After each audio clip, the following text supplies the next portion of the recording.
Harry Alden Richardson was Delaware's 34th senator. He served one uninterrupted term from 1907 to 1913. Richardson was born in Camden, Delaware, and the family soon moved to Dover. After getting through boarding school in East Greenwich, Rhode Island, he went to work at his father's company, Richardson and Robbins, and learned the fine arts of canning and packing food.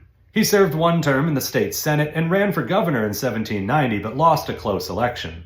Besides that, though, he was all business. In 1894, his father died and he took over the canning company.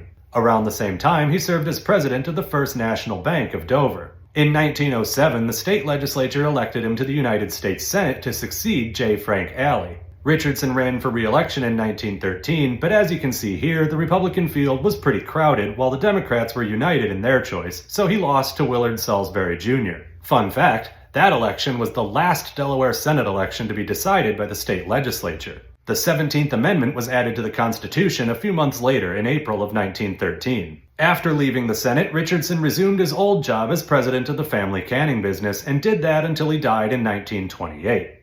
Speaking of that family business, this is actually kind of a neat story. Richardson and Robbins continued to expand in popularity and became world famous for their plum pudding and deviled ham. The company stayed in the family until 1959 when it was sold to a Massachusetts company who continued to use the Dover factory complex for its own food products until 1979. At that point, the state of Delaware bought it and renovated it into an office complex for the State Department of Natural Resources, which is what it's still used for today. One more fun fact, super quick.